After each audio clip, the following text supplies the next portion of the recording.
கண்களை மூடி இந்த காலை வேளையிலே தேவாதி தேவன், ராஜாதி ராஜா, உயிருள்ள தெய்வம், ஒருவராய் பெரிய அதிசயங்களை செய்கிறவர், ஒருவரும் சேரக்கூடாத வழியில் வாசம் பண்ணுகிறவர், மனுஷரில் ஒருவரும் கண்டிராதவரும் காணக்கூடாதவருமாய் இருக்கிறவர், அதிருசனமான தேவன், நித்திய பிதா, சர்வ லோகத்தின் அதிபதி, சர்வ சிருஷ்டிக்கும் எஜமானர், சர்வத்தையும் தாங்குகிறவர், உருவாக்கினவர், உண்டாக்கினவர் இந்த காலை வேளையிலே நம்ம மத்தியிலே இருக்கிறார். அவருடைய நாமம் ஜீவனுள்ள தேவனுடைய குமாரனாகிய இயேசு கிறிஸ்து என்பது.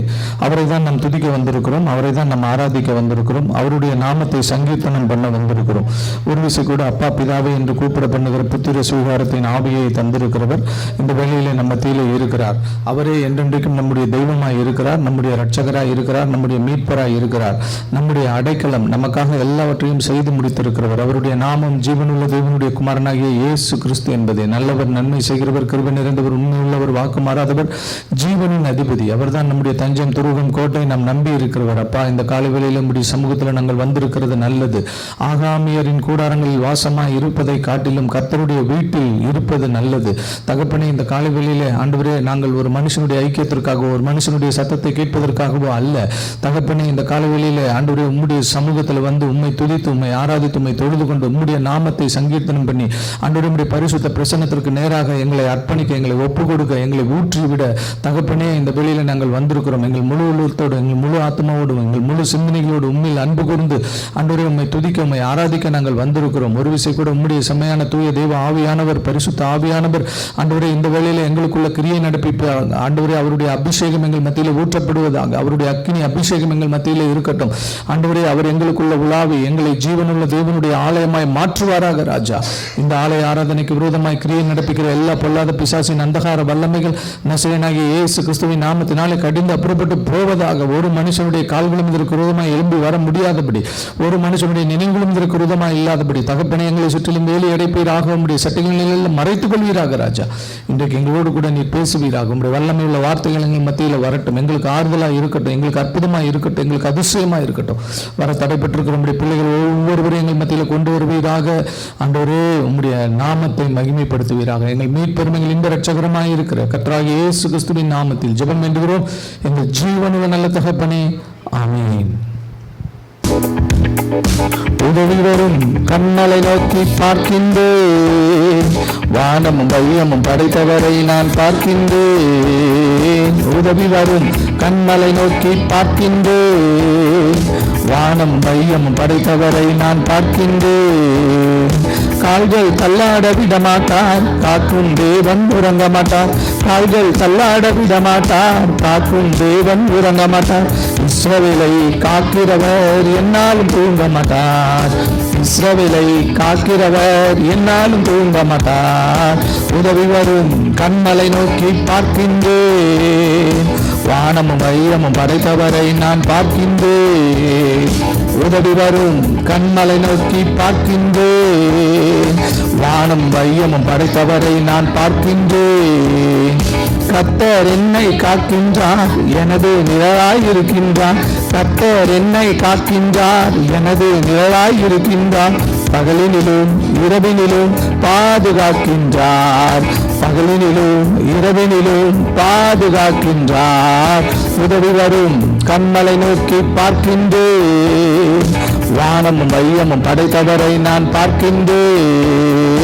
உதவி வரும் கண்மலை நோக்கி பார்க்கின்றேன், வானம் வையமும் படைத்தவரை நான் பார்க்கின்றேன். கர்த்தர் எல்லா தீங்கிற்கும் விலக்கி என்னை காக்கின்றார். கர்த்தர் எல்லா தீங்கிற்கும் விலக்கி என்னை காக்கின்றார். அவர் எனது ஆத்துமாவை அனுதினம் காத்திடுவார். அவர் எனது ஆத்துமாவை அனுதினம் காத்திடுவார். உதவி வரும் கண்மலை நோக்கி பார்க்கின்றேன், வானமும் வையமும் படைத்தவரை நான் பார்க்கின்றேன். உதவி வரும் கண்மலை நோக்கி பார்க்கின்றேன், வானமும் வையமும் படைத்தவரை நான் பார்க்கின்றேன். போகும் போதும் காக்கின்றார், திரும்பும் போதும் காக்கின்றார். போகும் போதும் காக்கின்றார், திரும்பும் போதும் காக்கின்றார். இப்போதும் எப்போதும் என்னாலும் காக்கின்றார். இப்போதும் எப்போதும் என்னாலும் காக்கின்றார். உதவி வரும் கண்மலை நோக்கி பார்க்கின்றேன், வானம் வானமும் வையமும் படைத்தவரை நான் பார்க்கின்றேன். உதவி வரும் கண்மலை நோக்கி பார்க்கின்றேன். வானமும் வையமும் படைத்தவரை நான் பார்க்கின்றேன். ஹல்லேலூயா, ஹல்லேலூயா, ஹல்லேலூயா, ஹல்லேலூயா, ஹல்லேலூயா, ஹல்லேலூயா, ஹல்லேலூயா, ஹல்லேலூயா, ஹல்லேலூயா. போகும் போதும் காக்கின்றார், திரும்பும் போதும் காக்கின்றார். போகும் போதும் காக்கின்றார், திரும்பும் போதும் காக்கின்றார். இப்போதும் எப்போதும் என்னாலும் காக்கின்றார். இப்போதும் எப்போதும் என்னாலும் காக்கின்றார். உதவி வரும் கண்மலை நோக்கி பார்க்கின்றேன். வானம் வையம் படைத்தவரை நான் பார்க்கின்றேன். உதவி வரும் கண்மலை நோக்கி பார்க்கின்றேன். வானமும் வையமும் படைத்தவரை நான் பார்க்கின்றேன். கால்கள் தள்ளாட விட மாட்டார், காக்கும் தேவன் உறங்க மாட்டார். கால்கள் தள்ளாட விட மாட்டார், காக்கும் தேவன் உறங்க மாட்டார். இஸ்ரவேலை காக்கிறவர் என்னாலும் தூங்க மாட்டார். இஸ்ரவேலை காக்கிறவர் என்னாலும் தூங்க மாட்டார். உதவி வரும் கண்மலை நோக்கி பார்க்கின்றேன். வானமும் வையமும் படைத்தவரை நான் பார்க்கின்றேன். உதவி வரும் கண்மலை நோக்கி பார்க்கின்றேன். வானமும் வையமும் படைத்தவரை நான் பார்க்கின்றேன். ஹல்லேலூயா, ஹல்லேலூயா, ஹல்லேலூயா, ஹல்லேலூயா, ஹல்லேலூயா, ஹல்லேலூயா, ஹல்லேலூயா, ஹல்லேலூயா, ஹல்லேலூயா.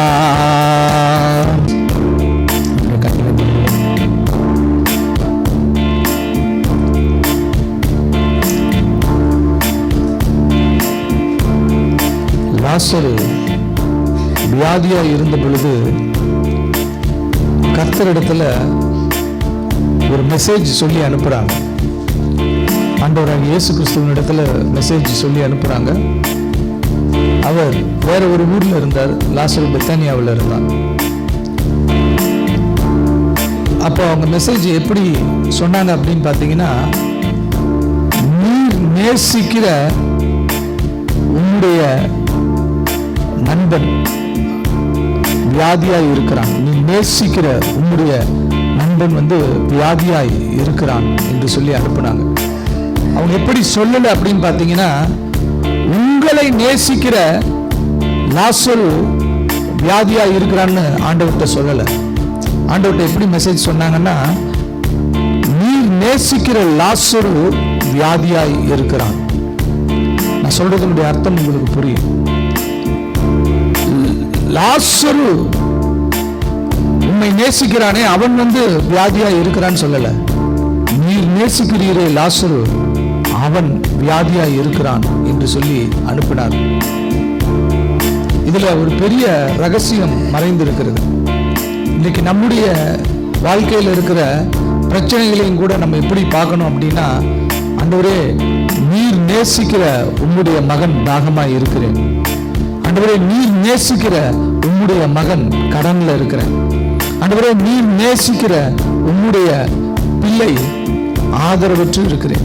நீர் நேசிக்கிற உம்முடைய மகன் மகள் வியாதியாய் இருக்கிறேன். ஆண்டவரே நீர் நேசிக்கிற உம்முடைய மகன் நான் கஷ்டத்துல இருக்கிறேன் என்று சொல்லி நம்ம ஆண்டவரிடத்துல சொல்ல வேண்டும். ஏன்னா அவர் நேசம் மட்டும்தான் உண்மையான நேசம். நாம அந்த நேசத்தை உரிமை பாராட்ட முடியாது. ஆண்டவரே இயேசுவே நான் உம்மை நேசிக்கிறேன் அப்படின்னு சொல்லி நம்மளால சொல்லவே முடியாது. 3.5 வருடம் கூடவே இருந்தார் பேதுரு. அவர் சொன்னார், உம்மோடு கூட மரிப்பதா இருந்தாலும், ஆண்டவரே உம்மோடு கூட நான் மரிப்பதா இருந்தாலும் உம்மை நான் மறுதலிக்க மாட்டேன் அப்படின்னார். ஆனா அது முடியாதுன்னு ஆண்டவருக்கு தெரியும். ஏன்னா சாத்தான் அவனை புடைக்கிறது போல, ஒரு அரிசி எப்படி மரத்துல வச்சு புடைக்கிறோமோ அந்த மாதிரி புடைக்கிறது போல அவனை சோதிக்கிறதுக்கு உத்தரவு ஆண்டவரிடத்துல கேட்டுக்கொண்டான். அவன் அப்படியே எப்படி நம்ம மரத்துல அரிசி வச்சு நம்ம அந்த அரிசியை எப்படி புடைக்கிறோமோ அப்படி சாத்தான் கையில பேதுருவை வச்சு அப்படியே அவனை தூக்கி போட்டு அப்ஸ் அண்ட் டவுன் அவனை தூக்கி போட்டு அவனை சோதிக்கிறதற்கு உத்தரவு கேட்டுக்கொண்டான். நம்ம ஆண்டவரை நேசிக்கவே முடியாது. பேதுருவை பார்த்து ஆண்டவர் கேட்டார், இவர்களிலும் நீ என்னிடத்தில் அன்பாய் இருக்கிறாயா? இவைகளிலும் நீ என்னிடத்தில் அன்பாய் இருக்கிறாயா? இவைகள் எல்லாவற்றிலும் நீ என்னிடத்தில் அன்பாய் இருக்கிறாயா என்று சொல்லி ஆண்டவர் கேட்டார். ஆண்டவரே, நான் அன்பாய் இருக்கிறேன் என்பதை நீர் அறிவீர் என்று சொல்லி பேதுரு சொன்னான். நம்முடைய அன்பு ஒரு நிரந்தரமான அன்பு கிடையாது. நீங்க எவ்வளவு பெரிய பரிசுத்தவானா இருக்கட்டும், அவரை நேசிக்கவே முடியாது. பெரிய அற்புதங்களை செய்தார் எலியா, பெரிய காரியங்களை எல்லாம் செய்தார், வானத்திலிருந்து அக்கினியை இறக்கினார். ஆனா எசபேல் அவரை குறித்து சொன்ன வார்த்தையின் நிமித்தம் போய் ஒரு சூறை செடியில படுத்துட்டார். சோர்ந்து போகிறது மனிதனுடைய இயல்பு. எலியா நம்மை போல பாடுள்ள மனுஷனாய் இருந்தான் என்று சொல்லப்பட்டிருக்கிறது. நம்முடைய வாழ்க்கையில பாடுகள் இருக்குது, கஷ்டங்கள் இருக்குது, வேதனைகள் இருக்கிறது. ஆனா இது எல்லாத்துக்கும் ஒரு திறவுகோல் கொடுக்கப்பட்டிருக்கிறது. நம்ம எப்படி ஜெபிக்கணும் அப்படின்னா, ஆண்டவரே நீர் நேசிக்கிற, ஆண்டவரே நீர் நேசித்து உம்முடைய ஜீவனை கொடுத்த உம்முடைய பிள்ளையாகிய நான், ஆண்டவரே இந்த பாடுல இருக்கேன், இந்த கஷ்டத்துல இருக்கேன், இந்த வேதனையில இருக்கேன், இந்த அவமானத்துல இருக்கேன், இந்த நிந்தையில இருக்கிறேன், இந்த அசிங்கத்துல இருக்கிறேன், இந்த வெட்கத்துல இருக்கிறேன், இந்த வியாதியில இருக்கிறேன், இந்த சூழ்நிலைமையில இருக்கிறேன் அப்படின்னு நீங்க ஜபிக்கும் போது அந்த ஜபத்திற்கு பதில் வரும். இயேசு பாருங்க, அந்த ஜபத்திற்கு கண்ணீர் விட்டார் என்று சொல்லி பார்க்கிறோம். அது மட்டும் இல்ல, அவன் மேல வைத்திருந்த நேசத்தை அவர் வெளிப்படுத்தினார். இவர் எவ்வளவா இவன் மீது அன்பு வைத்தவராய் இருக்கிறார், இவர் அவனை மறியாமலும் இருக்க செய்திருக்க கூடாதா என்று சொல்லி அங்க இருக்கிற ஜனங்கள் எல்லாம் அவரை குறித்து பேசினார்கள். ஆனாலும் என்ன நடந்தது? லாசரு உயிரோடு எழுந்து வெளியே வந்தான். லாசருவே வெளியே வா என்று கூப்பிட்டார், உரத்த சத்தமாய் கூப்பிட்டார். நான் கிட்டத்தட்ட ஒரு 4 வாட்டி அந்த கல்லறைக்கு போயிருக்கிறேன். 4 வாட்டி போகும்போதும் திடகாத்திரமான ஆள் கூட கீழே வலிக்கு விழுவாங்க. ஏன்னா அது ரொம்ப சின்ன சந்து, இறங்குறதே அவ்வளவு கஷ்டம். அப்படின்னா அதுல இருந்து துணியில கட்டப்பட்ட அந்த பிரேதம் எப்படி மேல வந்துச்சு அப்படிங்கிறது பெரிய ஆச்சரியமா இருக்கு. அது இன்னைக்கு பார்த்தாலும் பெரிய ஆச்சரியம். நம்ம கீழே கை கால்லாம் நல்லா ஃப்ரீயா இருக்கு, நம்ம இறங்கி போய் அந்த லாசரு பிரேதம் வைக்கப்பட்டிருந்த அந்த இடத்துக்கு நம்ம போய் நிற்கிறத, அதை கூட நம்மளால கொஞ்சம் இந்த கரணம் தப்பினா மரணங்கிற கதையா கொஞ்சம் கேர்லெஸ்ஸா இருந்த வலிக்கு விழுந்துருவோம், அடிபட்டுரும். எனக்கு கூட முட்டியில் அடிபட்டுரும். ஆனா அந்த பிரேதம் எப்படி வெளியில வந்துச்சு அப்படின்றது நமக்கு ஒரு பெரிய ஆச்சரியமான ஒரு காரியம். அது தேவனுடைய வல்லமை, தேவனுடைய சத்தத்துக்கு இருக்கிற பெரிய வல்லமை. இந்த காலவெளியில கர்த்தர் உங்களுக்கு வாக்கு பண்ணுகிறார், நானே உன் பரிகாரியாகிய கர்த்தர், நான் உன்னை நேசிக்கிறேன், உன் வாழ்வில் இருக்கிற கசப்பை நான் மாற்றுவேன், உன் தாகத்துக்கு தண்ணீர் தருவேன், நீ வெயில்ல இருந்தாலும் நீ பசுமையா இருப்பாய், நீ எந்த பஞ்சத்திலும் கொள்ளை நோயின் மத்தியில் இருந்தாலும் உன்னை ஒன்றும் சேதப்படுத்தாது, என் கண்ணின் கருவிலே போல உன்னை நான் பாதுகாப்பேன், உன்னை ஆசீர்வதிப்பேன், உன் வேண்டுதலின் சத்தத்தை கேட்டு, உன் ஜெபத்தின் சத்தத்தை கேட்டு உனக்கு நான் பதிலை தருவேன், உன்னை கைவிடாதிருப்பேன், நான் உன்னை நேசிக்கிற கர்த்தர், நான் உன் பரிகாரியாகிய கர்த்தர் என்று கர்த்தர் இந்த காலை வேளையிலே வாக்கு பண்ணுகிறார். இந்த வாரம் முழுவதும் இந்த வார்த்தைகளை நீங்கள் சொல்லி ஜெபித்துக் கொண்டிருங்க. நான் கொஞ்ச நாளைக்கு முன்னாடி இந்த வார்த்தைகளை சொல்லி நான் ஜெபம் பண்ணினேன். நேற்று என்னுடைய வேத தியானத்துல நான் ஒரு இங்கிலீஷ் பைபிள் வாசித்து கொண்டிருக்கிறேன். அந்த பைபிள்ல ஏதாவது ஒரு வசனத்தை எடுத்து முதல்ல கொஞ்சம் சின்ன விளக்கமா கொடுத்திருப்பாங்க. அந்த விளக்கத்துல இந்த காரியம், நான் சொன்ன காரியம் அப்படியே கொடுக்கப்பட்டிருக்கு. எனக்கு ஆச்சரியமா இருந்தது. அதை படிக்கிறதுக்கு முன்னாடியே ஆண்டவர் என்கிட்ட இப்படி நீ ஜெபம் பண்ணு அப்படின்னு சொல்லி சொன்னார். நான் அப்படி ஜெபம் பண்ணேன். அந்த வார்த்தைகளை சொல்லி, ஆண்டவரே நீர் நேசிக்கிற உம்முடைய மகன் அவமானத்துல இருக்கேன், கஷ்டத்துல இருக்கேன், வேதனையில இருக்கேன், பாடுகள்ல இருக்கேன், கடன்ல இருக்கேன் அப்படின்னு சொல்லி நான் ஜெபம் பண்ணினேன். ஆனா அதை பாருங்க, அது இன்னொரு பரிசுத்தவான் அதையே எழுதி வைத்திருக்கிறார். அந்த வசனத்துக்கு அப்படியே விளக்கத்தை கொடுத்து எழுதி வைத்திருக்கிறார். இந்த காலவெளியில நம்முடைய தேவன் நம்மோடு கூட இடைப்படுகிற தேவன், நம்மோடு கூட பேசுகிற தேவன். நீங்கள் ஆண்டவருடைய சமூகத்தில் உங்களை முழுதுமாய் அர்ப்பணித்து ஒப்பு கொடுத்து வாரம் முழுவதும் அறிக்கையிடுங்க. ஆண்டவரே, நீர் நேசிக்கிற உம்முடைய பிள்ளை, நீர் தான் எனக்கு பரிகாரியாகிய கர்த்தர் என்று வாக்கு பண்ணியிருக்கிறீர். இது பரிகாரினா வியாதிக்கு மட்டும் இல்லை, அவர் எல்லாத்துக்கும் சகல காரியத்திற்கும் சகல தேவைகளுக்கும் அவர் பரிகாரி. அவர் தான் பரிகாரம். ஒரு பரிகாரம் உண்டா என்று சொல்லி நீங்கள் ஏங்கிக் கொண்டிருக்கிறீர்களா? கர்த்தரிடத்துல போங்க, கர்த்தரிடத்துல பேசுங்க. கர்த்தர் பெரிய காரியங்களை செய்வார். அவருடைய அன்பின் கரங்கள் உங்களை ஒப்பு கொடுக்கும். கண்களை மூடி ஜெபிக்கலாம். நல்ல பிதாவே, நன்றியோடு துதிக்கிறோம். ராஜா, உண்மை ஸ்தோத்திரிக்கிறோம். அப்பா, நேற்றும் இன்றும் மாறாதங்கள் நல்ல தெய்வமே, உண்மை துதிக்கிறோம், ஸ்தோத்திரிக்கிறோம். இந்த நாளிலும் கூட தகப்பனே, உங்களுடைய சமூகத்தில் வந்து உண்மை துதித்து, உண்மை ஆராதித்து, உண்மை தொழுது கொண்டு உங்களுடைய வார்த்தையை கேட்க ஆயத்தப்பட்டிருக்கிறோம். ஒரு விஷயம் கூட தகப்பனே, இந்த நேரத்தில் பரலோகத்திலிருந்து உங்களுடைய தழும்புள்ள கருத்தினால் எங்கள் ஒவ்வொருவரையும் தொட்டு எங்களை ஆசீர்வதித்து, நீர் இன்றைக்கு எங்களுக்கு கொடுத்த வாக்கு தத்தத்தின்படியே நீரே எங்கள் பரிகாரி என்கிறதை நாங்கள் அறிக்கையிடுகிறோம். அந்த வாக்கு தத்தத்தினுடைய வல்லமையை, மேன்மையை நாங்கள் அனுபவிக்க, ஒரு உயிர்த்தெழுந்த வல்லமையை இந்த வாரத்தில் நாங்கள் அனுபவிக்க தகப்பனே எங்களுக்கு உதவும்படியாக ஜெபிக்கிறோம். நீர் நேசிக்கிற உங்களுடைய பிள்ளைகள் ஆண்டவரே, நாங்கள் ஆண்டவரே, எங்கள் சபை முழுவதும் நீர் நேசிக்கிற உங்களுடைய பிள்ளைகள், இந்த நேரத்தில் நீர் நேசிக்கிற உங்களுடைய பிள்ளைகளை ஆண்டவரே, உம்முடைய ஆண்டவரே தழும்புள்ள கரத்தினால் ஆண்டவரை தொட்டு அபிரிவிதமாய் ஆசீர்வதிக்கும்படியாக ஜெபிக்கிறோம். இந்த துதியின் ஆராதனை இவர்களுக்கு ஒரு ஆசீர்வாதத்தை இந்த நேரத்தில் கொண்டு வரட்டும். சரீரத்திலையும் ஆத்மாவிலையும் ஆண்டவரே பொருளாதாரத்திலும் இவர்களுக்கு ஒரு பெரிய ஆசீர்வாதம் உண்டாகட்டும். எங்கள் மீட்பெருமைகள் இந்த இரட்சகருமாய் இருக்கிற கர்த்தராகிய இயேசு கிறிஸ்துவின் நாமத்தில் ஜெபம் என்கிறோம் எங்கள் ஜீவனுள்ள நல்ல தகப்பனே, ஆமென். இன்றைக்கு ஒரு பெரிய ஆசீர்வாதமான நாள். நம்ம உன்னத பாடல்கள் 1ஆம் அதிகாரத்தை இன்றைக்கு நிறைவு செய்ய போகிறோம். ஒரு ஆசீர்வாதத்தோடு நிறைவு செய்ய போகிறோம். இப்போ இந்த மாதிரி நம்ம இன்றைக்கு நம்ம கேட்குற மாதிரி பிரசங்கத்தை நம்ம இதுக்கு முன்னாடி கேட்டிருக்க மாட்டோம். ஏன்னா இது கொஞ்சம் ஆழ்ந்து தியானிக்கிறதான ஒரு காரியம். ஆழ்ந்து தியானிக்கிறதான காரியம்னா 2 வார்த்தைகளை எடுத்து நம்ம தியானிக்கிறோம். அதனால் அதனுடைய ஆசீர்வாதங்களை நாம் கண்டுகொள்ள போகிறோம். அதில் மறைந்திருக்கிற சத்தியங்களையும் நாம் கற்றுக்கொள்ள போகிறோம். அதனால் இது ஒரு டீச்சிங் ப்ளஸ் ப்ரீச்சிங் அப்படின்னு சொல்லலாம். ஒரு ஒரு ஒரு கற்றுக் கொடுக்குற ஒரு காரியமாகவும், அடுத்தது ஒரு போதனையாகவும், அது பிரசங்கமாகவும் இது இருக்கிறது. அப்படி வச்சுக்கோங்க. அதனால் கவனமாய் கவனியுங்கள். நிறைய வசனங்களை நம்ம வாசிக்க வேண்டியது இருக்கும். அப்போ தான் அதனுடைய பேக்ரவுண்டு உங்களுக்கு புரியும். அதுக்கப்புறம் டக்குன்னு உங்களுக்கு அந்த ஆசீர்வாதத்தை சொல்லிவிட்டு நான் ஜெபம் பண்ணி முடித்துடுவேன். ரொம்ப நேரம் பிரசங்கம் இருக்காது. அதனால் கவனமாய் கவனியுங்கள். வாசிக்கலாம். உன்னத பாட்டு 1ஆம் அதிகாரம் 15, 16, 17.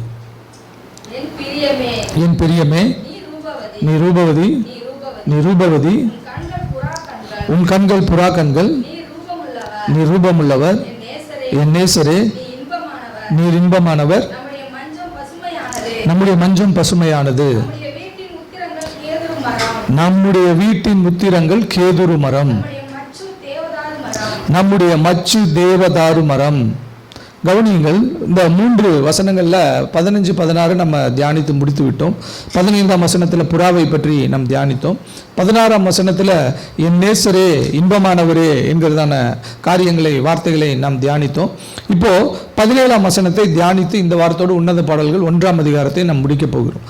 இந்த 1ஆம் அதிகாரத்தை நாம் கற்றுக்கொள்ள தொடங்கின நாள் முதல் எவ்வளவு பெரிய மகிமையான சத்தியங்களை அவர் கற்று நமக்கு கொடுத்திருக்கிறார் என்பதை நீங்கள் அறிந்திருப்பீர்கள். வார்த்தைக்கு வார்த்தை, ஒவ்வொரு வசனமாக ஒரு வார்த்தையும் மிஸ் பண்ணாமல் அதில் என்ன சொல்லப்பட்டிருக்கிறதோ அந்த ரகசியங்களை எல்லாவற்றையும் அழகாக தேவன் நமக்கு கற்றுக் கொடுத்தார், நம்மை நடத்தி கொண்டு வந்தார். இன்றைக்கு ஒரு இறுதி பகுதிக்குள்ளாக வந்திருக்கிறோம். இவ்வளவு நாள் நம்ம கேட்ட அந்த சத்தியத்தினுடைய ஆசீர்வாதங்களை எல்லாம் நம்ம இந்த பகுதியில் பெற்றுக்கொண்டு நாம் இந்த 1ஆம் அதிகாரத்தை நாம் முடிக்க இருக்கிறோம். கவனியுங்கள். உன்னத பாட்டு 1ஆம் அதிகாரம் 17ஆம் வசனம் என்ன சொல்லுகிறது என்று பார்க்கும்போது, நம்முடைய வீட்டின் உத்திரங்கள் கேதுரு மரம், நம்முடைய மச்சு தேவதாரு மரம். இந்த வசனத்தை வசிக்கும்போது இந்த வசனத்தை மேலோட்டமாக நாம் பார்க்க முடியுமே தவிர ஆழ்ந்து உள்ள தியானிக்கிறதுக்கு நமக்கு அதில் நம்ம கவனம் போகாது. ஏன்னா இது ஒரு சாதாரணமான ஒரு காரியம். அங்கே என்ன சொல்லப்பட்டிருக்கிறது? நம்முடைய வீட்டின் உத்திரங்கள் கேதுரு மரம், நம்முடைய மச்சு தேவதாரு மரம் என்று சொல்லப்பட்டிருக்கிறது. அதில் என்ன நமக்கு இருக்குது அப்படின்னு நம்ம அதை விட்டு விட்டு போய்விடுவோம். ஆனால் அதில் ரொம்ப முக்கியமான காரியம் சொல்லப்பட்டிருக்கிறது. முதலில் உத்திரம் மச்சு என்பதை குறித்து நாம் பார்க்க வேண்டும். உத்திரம் என்றால் பீம் என்று சொல்லுவார்கள். பீம் என்று சொல்லும்போது சட்டங்கள் இங்கே கொடுக்கப்பட்டிருக்கும். பழைய இது பார்த்தீங்களா, இந்த மாதிரி ஒரு தூண் போட்டிருக்கு இல்லையா, இந்த மாதிரி மரத்தில் போட்டிருப்பாங்க உத்திரங்கள் அப்படின்னு சொல்கிறது. அந்த சட்டங்கள் என்று சொல்வார்கள். அந்த மாதிரி போடுகிறது தான் ஆங்கிலத்தில் பீம் என்று சொல்லுவார்கள். அடுத்தது மச்சு அப்படிங்கிறது வேற ஒன்றும் இல்லை, இந்த மேற்கூரை தான் மச்சு என்று சொல்லப்படுகிறது. அதை இப்படி கூட சொல்லலாம், சட்டங்கள் மேற்கூரை என்று கூட நாம் புரிந்து கொள்ளலாம், நம்முடைய வசதிக்காக நாம் புரிந்து கொள்ளலாம். அடுத்தது இன்னொரு காரியத்தை நீங்கள் கவனித்து பார்க்க வேண்டும். உன்னத பாடல்களில் எங்கெங்கு தோட்டம் என்று வருகிறதோ அது சாலமோனுடைய தோட்டம் என்று நாம் புரிந்து கொள்ள வேண்டும். அது எங்கெங்கு அரண்மனை என்று வருகிறதோ அது சாலமோனுடைய அரண்மனை போன்றதாக ஒரு காரியத்தை நாம் கற்பனை பண்ணி கொள்ள வேண்டும். அதே போல வீடு என்று சொல்லி வரும்போதும் அந்த வீடு யாருடைய வீடை நம்ம கற்பனை பண்ணிக்கணும் அப்படின்னு பார்த்தீங்கன்னா அது சாலமோனுடைய வீடாக நாம் கற்பனை பண்ணி கொள்ள வேண்டும். இப்போ கவனித்து பாருங்க, நம்முடைய வீடு என்று அந்த சூலமித்தி சொல்லுகிறது. யாருடைய வீடு என்று பார்க்கும்போது சாலமோனுடைய வீட்டை அவள் என்ன சொல்லுகிறாள்? நம்முடைய வீடு என்று சொல்லுகிறார். சாலமோனிலும் பெரியவர் சொன்னார், உங்களுக்காக நான் ஒரு ஸ்தலத்தை ஆயத்தம் பண்ண போகிறேன் என்று சொன்னார். அப்போ நமக்காக ஆயத்தமாக்கப்பட்டிருக்கிற அந்த ஸ்தலம் அது ஆண்டவராகிய இயேசு கிறிஸ்துவனுடைய ஸ்தலம் அல்ல, அது பிதாவாகிய தேவனுடைய ஸ்தலம் அல்ல, அது நம்முடைய ஸ்தலம். அவர் தெளிவா சொன்னாரு, உங்களுக்காக ஒரு ஸ்தலத்தை நான் ஆயத்தம் பண்ணி கொண்டு இருக்கிறேன். பாருங்க, அந்த ஸ்தலத்தை என்னால் ஆயத்தம் பண்ண முடியாது, அந்த ஸ்தலத்தில் போய் வாழ்றதும் என்னால் முடியாது. அது என்னுடைய சக்திக்கு அப்பாற்பட்டது, என்னுடைய காரியத்திற்கு மிஞ்சினது. அது அதில் உள்ள பிரவேசிக்கிறதுக்கும் அது எனக்கு ஆண்டவர் தான், என்னை அங்கே கொண்டு போகிறதுக்கும் ஆண்டவர் தான், அங்கே போய் அது என் வீடா நான் பாவிச்சு வாழ்றதுக்கும் அது என்னுடைய மீட்பெரும் என்னுடைய நேசரும் என்னுடைய ஆத்ம மணாளனுமாய் இருக்கிற கர்த்தராகிய இயேசு கிறிஸ்து என்கிற இரட்சகர் தான். இப்போ இந்த சூலமித்தியினுடைய காரியங்களை குறித்து நம்ம ஏற்கனவே பார்த்துட்டோம். அவளுடைய ஸ்டேட்டஸ் பார்த்துட்டோம், அவளுடைய நிலைமையை பார்த்துட்டோம், அவள் யார் என்கிறதை பார்த்துட்டோம், அவள் எவ்வளவு கேவலமானவளாக இருந்தாள் என்கிறதை பார்த்தோம், அவர் எவ்வளவு அசிங்கப்பட்டாள் அடிக்கப்பட்டாள் என்று சொல்லி நாம் பார்த்தோம், அவள் எவ்வளவு வெயில் அவள் மேலே பட்டது என்று சொல்லி பார்த்தோம், அவளுக்கே அவள் அடையாளம் தெரியல அப்படிங்கிற நிலைமையில் அவள் இருந்தாள் என்று சொல்லி பார்த்தோம். ஆனால் அப்படிப்பட்டவள் இப்போ சொல்லுகிறாள் நம்முடைய வீடு என்று சொல்லுகிறார். நம்முடைய வீடு என்கிறது அது என்ன காரியம் என்று பார்க்கும்போது அது சாலமோனுடைய வீடு. சாலமோன் இந்த பூமியில செல்வந்தனாக இருந்தான், அவனை போல ஒரு ராஜா இல்லை, அவன் இந்த பூமியில செல்வந்தனாக வாழ்ந்தான் என்று சொல்லி பார்க்கிறோம். அவன் கூட அவன் வீட்டில் போய் இருந்து சொல்றா நம்முடைய வீடு என்று சொல்லி அவள் சொல்லுகிறாள். இதே ஒரு காரியம்தான் பரலோகத்தில் நமக்கு நடக்கும். கர்த்தர் நமக்கு ஆயத்தம் பண்ணுகிற காரியத்தில் இருக்கும், கர்த்தர் நமக்கு கொடுக்கிற காரியத்தில் இருக்கும். அது நம்முடைய சக்திக்கு அப்பாற்பட்டதாக இருக்கும், நம்முடைய எந்த ஒரு முயற்சியினாலும் நாம் பெற்றுக்கொள்ள முடியாத ஒரு காரியமாக இருக்கும். நம்முடைய எந்த ஒரு பரிசுத்தத்தினாலேயோ எந்த ஒரு செயல்னாலேயோ எந்த ஒரு பக்தியினாலேயோ நம்ம அதை சம்பாதிக்க முடியாத காரியமாக இருக்கும். அங்கே நம்ம போகிறதுக்கு ஒரே ஒரு காரியம்தான், அது நம்முடைய மணாளனுடைய நேசம். அவர் தான் நினைக்கணும், இவன் கல்வனாய் இருந்தாலும் பரவாயில்ல, இன்றைக்கு நீ என்னுடனே கூட பரதேசில் இருப்பாய் என்று அவனை பார்த்து சொன்னார் இல்லையா? அந்த மாதிரி இன்றைக்கு ஆண்டவர் நம்மை பார்த்து சொல்றாரு, நான் ஆயத்தம் பண்ணி இருக்கிற ஸ்தலத்தில் நீங்க இருப்பீங்க, நீங்க சொல்லுவீங்க நம்முடைய வீடு, நம்முடைய வீடு என்று சொல்லுவீர்கள். நம்முடைய மணாளனை பார்த்து சொல்லுவீங்க, இது நம்முடைய வீடு, இது நம்முடைய வீடு. மணாளனே, இயேசுவே, நீர் இருக்கிறீர், நான் இருக்கிறேன், இது நம்முடைய வீடு, இது என்னுடைய சுதந்திரம் என்று சொல்லுவீர்கள் என்று சொல்லி கர்த்தர் சொல்லுகிறார். அருமையான தேவனுடைய ஜனமே, இது ஏதோ உணர்ச்சி வசப்பட்டு சொல்லக்கூடிய காரியம் அல்ல, தேவன் உங்களுக்காகவும் எனக்காகவும் வைத்திருக்கிற காரியம். அடுத்தது இந்த காரியம் பரலோகத்தில் மட்டும் நடக்க போகிறது இல்லை, இங்க பூமியிலும் நடக்க போகிறது. பரலோகத்தில் எப்படி உங்களால் முடியாத காரியத்தை அவர் உங்களுக்காக ஆயத்தம் பண்ணுகிறாரோ அதே போல பூமியில உங்களுக்காக அவர் சில காரியங்களை அவர் ஆயத்தம் பண்ணுகிறவராய் இருக்கிறார், சில காரியங்களை அவர் ஆயத்தம் பண்ணுகிறவராய் இருக்கிறார். அந்த காரியத்தை குறித்து வேதம் என்ன சொல்லுகிறது? எழுதியிருக்கிறபடி தேவனிடத்தில் அன்பு கூறுகிறவர்களுக்கு அவர் ஆயத்தம் பண்ணினவைகளை கண்கள் காணவும் இல்லை, காதுகள் கேட்கவும் இல்லை, இருதயத்தில் அவைகள் உணர்ந்து கொள்ளவும் இல்லை, எந்த ஒரு மனுஷனுடைய சிந்தனைகளிலும் அது வந்ததில்லை என்று சொல்லி அவர் சொல்லுகிறார். அப்படிப்பட்ட ஒரு காரியத்தை தேவன் உங்களுக்காக ஆயத்தம் பண்ணுகிறார். இப்போ நீங்க அந்த ஆயத்தம் பண்ணப்பட்ட இடத்துக்கு உங்களை கொண்டு போய் ஆண்டவர் வைக்கும்போது ஆண்டவர் சொல்வார், மகளே, இது உனக்காக நான் ஆயத்தம் பண்ணி இருக்கிற இடம், இங்க நானும் வசிக்க போகிறேன், நான் உன்னோடு கூட இருக்க போகிறேன், உன்னோடு கூட நான் இந்த இடத்துல வாழ போகிறேன் என்று ஆண்டவர் சொல்லும்போது நாம் சொல்லுவோம், இது நம்முடைய வீடு, இது நம்முடைய வீடு என்று நாம் சொல்லுவோம். அருமையான தேவனுடைய ஜனமே, இந்த காலைவேளையில் இந்த காரியத்தை நீங்கள் மனதிலே வைத்துக் கொள்ளுங்கள். உங்கள் வாய்களை திறந்து சொல்லுங்கள், நம்முடைய வீடு. சொல்லுங்க பார்க்கலாம் சத்தமா, நம்முடைய வீடு, நம்முடைய வீடு. இது நம்முடைய வீடு என்று சொல்லும்போது நம்முடைய தகுதிக்கு அப்பாற்பட்ட ஒரு காரியத்தை நாம் அறிக்கையிடுகிறோம். நம் தகுதிக்கு அப்பாற்பட்ட ஒரு காரியத்தை, அது சாலமோனுக்குரியதை, சாலமோனுடைய பெயரில் எழுதப்பட்டதை, சாலமோனுடைய அந்த ஐஸ்வர்யத்திலும் அந்த ஆசீர்வாதத்திலும் கட்டப்பட்டதை நாம சொந்தம் கொண்டாடுகிறோம். சாலமோனிலும் பெரியவர். இந்த காலைவேளையிலே உங்களிடத்தில் இந்த காரியத்தை அவர் சொல்லுகிறார். அருமையான தேவனுடைய ஜனமே, நீங்கள் ஒரு காரியத்தை மனதில் வைத்துக் கொள்ள வேண்டும்.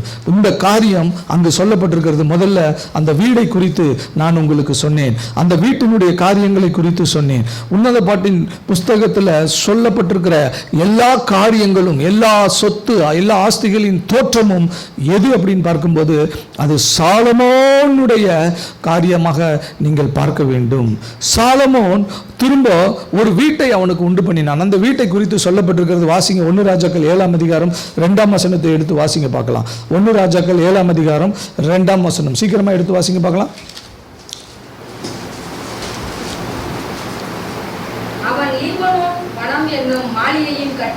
அவன் லீபனோன் வனம் என்கிற மாளிகையையும் கட்டினான். இதுதான் போதும். அது லீபனோன் மரம். சரி வாசிங்க, அந்த வசனத்தை ஃபுல்லா வாசிச்சிருங்க. அது 100 முழ நீளமும் 50 முழ அகலமும் 30 முழ உயரமுமாயிருந்தது. அது கேதுரு மர உத்திரங்கள் பாவப்பட்ட கேதுரு மர தூண்களின் 4 வரிசைகளின் மேல் கட்டினான். பாருங்க, லீபனோன் வனம் என்கிற ஒரு மாளிகையும் கட்டினான். அந்த மாளிகைக்கு எப்படி இருந்துச்சான்? கேதுரு மர உத்திரங்கள் இருந்துதான். கேதுரு மர உத்திரங்கள் இருந்துதாம். அப்போ இங்க அங்க சொல்லப்பட்டிருக்கிற அந்த காரியம் பாருங்க. லீபனோன் வனம் என்கிற ஒரு மாளிகையும் கட்டினான்.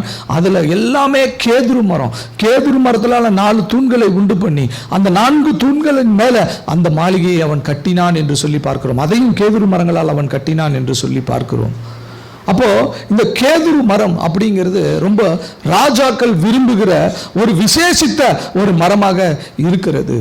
நீங்க இந்த கேதுரு மரத்தையும் தேவதாரு மரத்தையும், தேவதாரு விருட்சம் என்று சில இடத்துல இருக்கும், தேவதாரு மரம் என்று சொல்லி சில இடங்கள்ல இருக்கும். இந்த 2 இடத்தையும், இந்த 2 நீங்க வாசித்து பார்க்கும்போது அது ஒன்றாகவே வரும். அது மட்டும் இல்ல, அந்த இடத்தை நீங்க கொஞ்சம் ஆராய்ச்சி பண்ணி பார்த்தீங்கன்னா, இந்த மரம் கொடுக்கப்பட்டிருக்கிற, இந்த மர வேலைப்பாடுக்கு செய்யப்பட்டிருக்கிற இடத்தை கொஞ்சம் நீங்க ஆராய்ச்சி பண்ணி பார்த்தீங்கன்னா, அங்க வெள்ளியும் பொன்னும் வெண்கலமும் அந்த இடத்துல நிரம்பி இருக்கிறதாக இருக்கும்.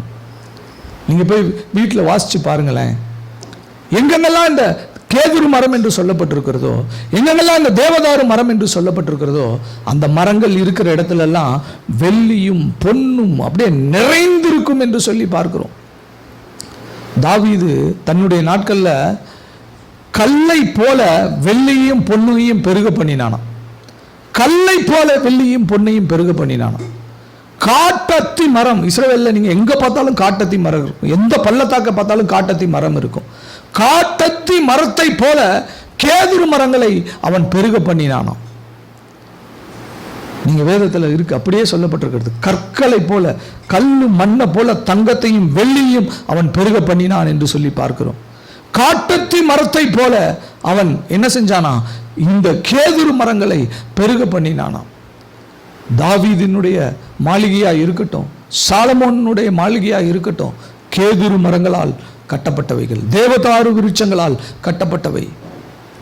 தாவீது தீருவின் ராஜாவா இருந்த ஈராம் என்கிற ஒரு ராஜாவுக்கு அவன் வேண்டுதல் கொடுத்தான். உங்க நாட்டில் இருக்கிற அந்த கேதுரு மரங்களை வெட்டி கொண்டு வா, நான் மாளிகை கட்ட வேண்டும் என்று சொன்னான். அந்த ஈராம் என்கிற தீருவின் ராஜா அவனுக்கு மாளிகை கட்டுகிறதற்கு கேதுரு மரங்களையும் தேவதாரு விருட்சங்களையும் அவன் கொண்டு வந்து கொடுத்தான் என்று சொல்லி பார்க்கிறோம். 2 சாமுவேல் 5ஆம் அதிகாரம் 11ஆம் வசனத்தை எடுத்து வாசிச்சு பாருங்க. தீருவின் ராஜாவாகிய ஈராம் தாவீதினிடத்தில் ஸ்தானாதிபதிகளையும் கேதுரு மரங்களையும் தச்சரையும் கல்தச்சரையும் அனுப்பினான். அவர்கள் தாவீதுக்கு ஒரு வீட்டை கட்டினார்கள். பாருங்க, தாவீது அவனே சொல்றான் பின்னாட்கள்ல 1 நாளாகமம் 17ஆம் அதிகாரம் 1ஆம் வசனத்தில் அவன் சொல்லுகிறான், தாவீது தன் வீட்டிலே வாசமாயிருக்கிற போது அவன் தீர்க்கதரிசியாகிய நாத்தானை நோக்கி, பாரும் நான் கேதுரு மர வீட்டில் வாசம் பண்ணுகிறேன், கர்த்தருடைய உடன்படிக்கை பெட்டியோ திரையின் கீழ் இருக்கிறது என்றான். பாரும் நான் கேதுரு மரங்களால் கட்டப்பட்ட வீட்டில் வாசமாய் இருக்கிறேன் என்று சொல்லுகிறான். அப்போ தாவீதினுடைய அரண்மனை, தாவீதினுடைய வீடு கேதுரு மரங்களால் கட்டப்பட்டிருந்தது என்று சொல்லி பார்க்கிறோம். ராஜாக்கள் விரும்புகிற ஒரு மரமாக அது இருந்தது என்று சொல்லி பார்க்கிறோம். இன்னொரு ராஜா, தீருவின் ராஜா ஈராம், அந்த மரங்களை அவனுக்கு கிஃப்டாக கொடுக்கிற காரியத்தை நாம் பார்க்கிறோம். இதே ஈராம் தாவீதுக்கு மட்டும் கொடுக்கல, தாவீது மகனாகிய சாலமோனுக்கும் அவன் இதே ஈராம் என்ன செஞ்சான் தெரியுமா? அவன் இந்த மரக்கட்டைகளை அவன் கொடுத்தான் என்று சொல்லி பார்க்கிறோம். இதே ராஜா ஆகிய ஈராம் என்ன செஞ்சான்? தாவீதுக்கு மட்டும் இல்ல, அவனுடைய குமாரனுக்கும் கொடுத்தான் என்று சொல்லி பார்க்கிறோம். 1 ராஜாக்கள் 5ஆம் அதிகாரம் 6 முதல் 10 வசனங்களை எடுத்து வச்சுக்கோங்க. நான் சொல்ற வசனங்களை மட்டும் வாசிங்க. 6ஆம் வசனம் முதல் வாசிங்க பார்க்கலாம். 1 ராஜாக்கள் 5ஆம் அதிகாரம் 6. வெட்ட கட்டளையிடும் சீதோனியரை போல மரவெட்டு வேலையை அறிந்தவர்கள் எங்களுக்குள்ளே ஒருவரும் இல்லை என்று உமக்கு தெரியும். அதற்காக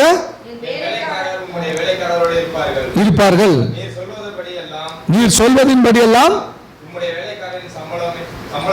உம்முடைய வேலைக்காரரின் சம்பளத்தை உமக்கு கொடுப்பேன் என்று சொன்னான். 8 வாசிங்க. ஈராம் சாலமோனிடத்தில் மனுஷனை அனுப்பி கேட்டேன், கேதுரு மரங்களுக்காகவும் தேவதாரி விருட்சங்களுக்காகவும் உம்முடைய விருப்பத்தின்படி எல்லாம் நான் செய்வேன். 10 வாசிக்கும் போது அப்படியே ஈராம் சாலமோனுக்கு வேண்டிய மட்டும் கேதுரு மரங்களையும் தேவதாரு விருட்சங்களையும் கொடுத்தான். இப்ப பாருங்க, அவன் என்ன சொல்றான்? ஈராம், நீ விரும்புகிறபடியே ராஜாவினுடைய விருப்பம் என்னவா இருக்குன்னு பார்த்தீங்கன்னா, கேதுரு மரத்தினால் சட்டங்கள் போடப்பட்ட, உத்திரங்கள் போடப்பட்ட வீடு, தேவதாரு மரத்தினால் விருட்சத்தினால் மச்சு பாவிக்கப்பட்ட வீடு, அதுல வாசம் பண்ணுகிறது ராஜாவுக்கு விருப்பமாய் இருக்கிறது. நல்லா கவனிங்க, நான் சொல்ற வார்த்தைய. ராஜாவுக்கு என்ன விருப்பம்? கேதுரு மரத்தினால கட்டப்பட்ட வீடு, தேவதாரு விருட்சத்தினால கட்டப்பட்ட வீடு, அதுல நான் குடியிருக்கணும், அதுல என் அரண்மனை கட்டப்படணும் அப்படின்னு சொல்லி தான் ராஜா விரும்பினார். சாலமோன் தேவாலயத்தை கட்டினான். தாவீதுக்கு விருப்பம் இருந்தாலும் தாவீதை கட்ட வேண்டாம்னு சொல்லிட்டு சாலமோனுக்கு ஆண்டவர் தரிசனத்தை கொடுத்து நீ கட்டுப்பா அப்படின்னு சொல்லி சாலமோனுக்கு காரியத்தை வாய்க்க பண்ணார். அப்போ சாலமோன் இந்த கேதுரு மரங்களாலும் தேவதாரு விருட்சங்களாலும் அந்த ஆலயத்தை அவன் கட்டினான் என்று சொல்லி பார்க்கிறோம். நீங்க போய் வாசிச்சு பார்க்கும்போது ஒரு கல் கூட வெளியில தெரியாதபடிக்கு எல்லா கல்லையும் இந்த கேதுரு மரத்தினால அவன் என்ன செஞ்சான்? மறைத்தான் என்று சொல்லி பார்க்கிறோம். அதுல அந்த மாதுளம் பழங்கள், அத்தி பழங்கள், இந்த மாதிரி பழங்கள் எல்லாம் டிசைன் பண்ணி அந்த முழு தேவாலயத்தையும் ஒரு கல் கூட வெளியில தெரியாதபடிக்கு அவன் மறைத்தான் என்று சொல்லி பார்க்கிறோம்.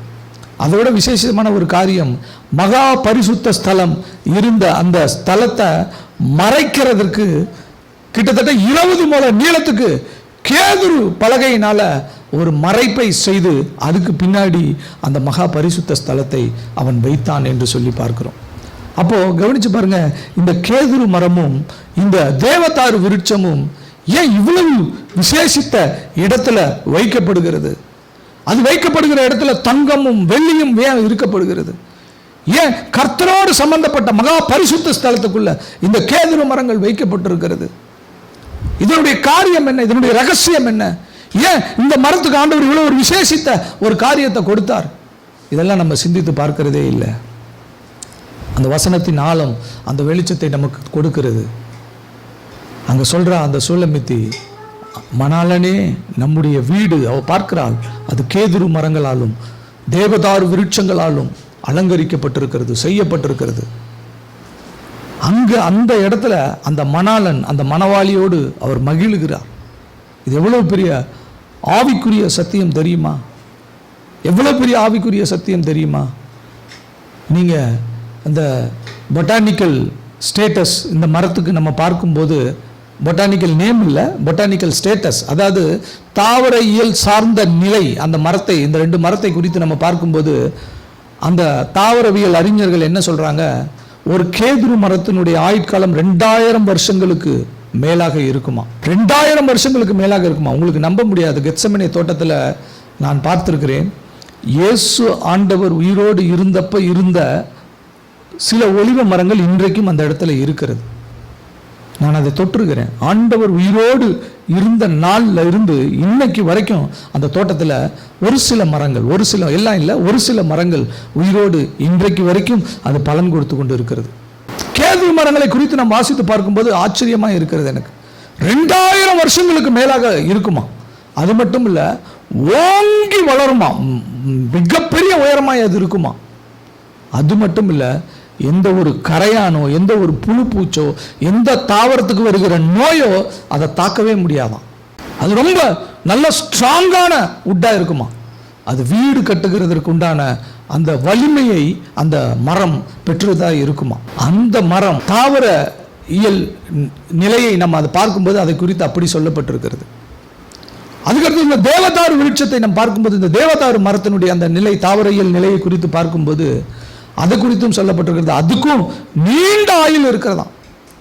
ஏதோ ஒரு நாட்டில் இந்த செயின்ட் பீட்டர்ஸ் சர்ச்சுங்கிற அதில் 600 வருஷத்துக்கு முன்பாக அந்த தேவதாரு மரத்தில் செய்யப்பட்ட அந்த கதவு இன்றைக்கு வரைக்கும் இருக்கு என்று சொல்லியிருக்கிறார்கள். ரொம்ப ஸ்ட்ராங்கான ஒரு வுட்டு, ஒரு மரம். அந்த மரம், இந்த மரத்தை குறித்து இன்னொரு காரியம் சொல்லப்பட்டிருக்கிறது. ஃப்ராக்ரண்ட் வுட் என்று சொல்லப்பட்டிருக்கிறது. சென்ட் மாதிரி வாசனை அடிக்குமா, நம்ம சந்தன மரம் மாதிரி வாசனை அடிக்குமா அந்த மரம். அது மட்டும் இல்லை, அதை குறித்து இன்னொரு காரியம் சொல்லப்பட்டிருக்கிறது. எவர் கிரீன் ட்ரீ என்று சொல்லப்பட்டிருக்கிறது. எவர் கிரீன் ட்ரீ அப்படின்னா எப்படி, என்ன அப்படின்னு பார்த்தீங்கன்னா, எந்த ஒரு கால சூழ்நிலைமையிலும் பசுமையாகவே இருக்கிற ஒரு மரமா இந்த தேவதாரு மரம். இப்போ அப்படியே நான் சொன்னதெல்லாம் அப்படியே மனதில் வச்சுக்கோங்க. இப்போ உங்களுக்கு ஒரு சந்தேகம் வரும், அந்த மரத்துக்கும் எனக்கு என்னையா சம்பந்தம்? நான் இன்னைக்கு வந்து இந்த செய்தியை கேட்கறதுனால எனக்கு இதுல இருந்து என்ன ஆசீர்வாதம், இந்த மரத்துக்கும் எனக்கும் என்ன சம்பந்தம்? இங்கே தான் இப்போ ஒரு பெரிய ரகசியம் கொடுக்கப்பட்டிருக்கிறது. வாசிச்சு பாருங்க. சங்கீதம் 92:12 எடுத்து வாசிங்க. சங்கீதம் 92:12. நீதிமான் பனையை போல் செழித்து, நீதிமான் பனையை போல் செழித்து லீபனோனில் உள்ள கேதுருவை போல் வளருவான். லீபனோனில் உள்ள கேதுருவை போல வளருவான். பாருங்க, சும்மா ஒரு மரத்தை ஆண்டவர் கொண்டு போய் பெரிய இடத்துல வைக்கல. சும்மா ஒரு மரத்தை ஆண்டவர் அவருடைய மகா பரிசுத்த ஸ்தலம் வரைக்கும் கொண்டு போகல. சும்மா ஒரு மரத்துக்கு ஆண்டவர் இவ்வளவு பெரிய ராஜாக்களுடைய இருதயத்தில் ஒரு விருப்பத்தை கொடுக்கல. அந்த கேதுரு மரம் யாருடைய வளர்ச்சிக்கு அடையாளமா இருக்கு தெரியுமா? நீதிமான்களுடைய வளர்ச்சிக்கு அது அடையாளமாக இருக்கிறது. நீதிமான்களுக்கு அது அடையாளமாக இருக்கிறது. யார் நீதிமான்? வேதத்தில் வாசிக்கிறோம். அப்போஸ்தலர் 13ஆம் அதிகாரத்தில் நாம் வாசித்திருக்கிறோம். மோசேயினுடைய நியாயப்பிரமாணத்தினால எவைகளில் நின்று நீங்கள் நீதிமான்களாக்கப்படக்கூடாது இருக்கிறதோ அவைகளில் நின்று ஆண்டவராகிய இயேசு கிறிஸ்துவினாலே, அவருடைய இரத்தத்தினாலே நீங்கள் நீதிமான்களாக்கப்படுகிறீர்கள் என்று சொல்லப்பட்டிருக்கிறது. இப்போ நான் நீதிமான். இந்த நீதிமானுடைய காரியம் என்ன அப்படின்னு பார்க்கும்போது, அவன் கேதுரு மரங்களைப் போல வளருவான். அந்த வளர்ந்த அந்த கேதுரு மரம் எங்க இருக்குமா? அது சாலமோனுடைய அரண்மனையில் இருக்குமா? அது தேவாலயத்தில் மகா பரிசுத்த ஸ்தலத்துக்கு முன்பாக இருக்குமா? அது தாவீதுனுடைய அரண்மனையில் இருக்குமா? ஏன்னா தாவீது அந்த கேதுரு மரத்தை அவன் விரும்புகிறான். சாலமோன் அந்த கேதுரு மரத்தை விரும்புகிறான். சாலமோன் சொல்றான், ஈராம் சொல்லுகிறான், நீர் விரும்புகிறபடியே உனக்கு கேதுரு மரத்தையும் தேவதாரு விருட்சங்களையும் உனக்கு கொடுக்கிறேன் என்று சொல்லுகிறார். நீர் விரும்புகிறபடியே. இதே வார்த்தையை தான் ஆண்டவர் சொல்றார் பிதாவிட்ட, நீர் விரும்புகிறபடியே நீதிமான்களை உம்மிடத்தில் கொண்டு வந்து நான் சேர்க்கிறேன். என்னுடைய ரத்தத்தினால சேர்க்கிறேன், என்னுடைய சிலுவையின் மரணத்தினால நான் சேர்க்கிறேன், என்னுடைய எல்லா காரியத்தினாலும் நான் சேர்க்கிறேன் என்று சொல்லி ஆண்டவர் அந்த நம்முடைய பிதாவின் இடத்துல, உங்கள் பிதாவின் இடத்திற்கும் என்னுடைய பிதாவின் இடத்திற்கும் நான் போகிறேன் என்று சொன்னார் இல்லையா? அவருடைய பிதாவின் இடத்திற்கும் நம்முடைய பிதாவின் இடத்திற்கும் அவர் என்ன செய்கிறாரு? போய் இந்த வார்த்தையை அவர் சொல்லுகிறார். ஈராம் சொன்ன மாதிரி சொல்லுகிறார், உன்னிடத்துல கொண்டு வந்து நான் சேர்க்கிறேன். நீர் விரும்புகிறபடியே உங்களுடைய வீட்டில் எங்கேயும் நீர் அதை அலங்காரப்படுத்திக் கொள்ளும், இல்ல எங்கேயும் நீர் வந்து அதை அலங்காரப்படுத்திக் கொள்ளும் என்று சொல்லி கர்த்தர் சொல்லுகிறார். அருமையான தேவனுடைய ஜனமே, இந்த காலை வேளையிலே நீங்கள் ஒரு காரியத்தை கவனித்து பார்க்க வேண்டும். நீதிமான் கேதுரு மரங்களைப் போல வளருவான் என்று சொல்லி பார்க்கிறோம். கேதுரு மரங்களைப் போல அவன் வளருவான். எதற்காக அவன் அப்படி வளருகிறான்? கேதுரு மரங்கள் வளரும் பொழுது அது எங்க போய் அலங்கரிக்கும்? ராஜாவினுடைய அரண்மனையை அலங்கரிக்கும். ராஜாவினுடைய அரண்மனையை அது அலங்கரிக்கும். நீங்களும் நானும் பரலோகத்தை அலங்கரிக்க போகிறோம். பரலோகத்தை அலங்கரிக்க போகிறோம். இயேசு இருக்கிற அந்த இடத்தை, பிதா இருக்கிற அந்த இடத்தை நாம் என்ன செய்ய போகிறோம்? அலங்கரிக்க போகிறோம். அதுதான் அந்த உன்னத பாடல்கள் 1ஆம் அதிகாரம் 17ஆம் வசனம் சொல்லுகிறது. அப்போ தேவதாரு விருட்சம் அது என்ன? அதனுடைய காரியம் என்ன? அந்த மரம் ஏன் விசேஷித்த விதமாக சொல்லப்பட்டிருக்கிறது? வாசியுங்கள். ஏசாயா 55ஆம் அதிகாரம் 12-13 வசனங்களை வாசிங்க. ஏசாயா 55ஆம் அதிகாரம் 12-13. நீங்கள் மகிழ்ச்சியாய் புறப்பட்டு சமாதானமாய் கொண்டு போகப்படுவீர்கள். பர்வதங்களும் மலைகளும் உங்களுக்கு முன்பாக கம்பீரமாய் முழங்கி வெளியின் மரங்கள் எல்லாம் கைகொட்டும். கவனிங்க, முச்செடிக்கு பதிலாக தேவதாரு விருட்சமும் காஞ்சொரிக்கு பதிலாக மிருது செடியும் எழும்பும். முச்செடிக்கு பதிலாக தேவதாரு விருட்சம் என்ன செய்யுமா? எழும்புமா. முச்செடிக்கு பதிலாக தேவதாரு விருட்சம் முளைக்கும் என்று சொல்லப்பட்டிருக்கிறது. இங்க ஏன் முச்செடிக்கு பதிலாக தேவதாரு மரம் முளைக்கும் எழும்பும் என்று சொல்லுகிறார்?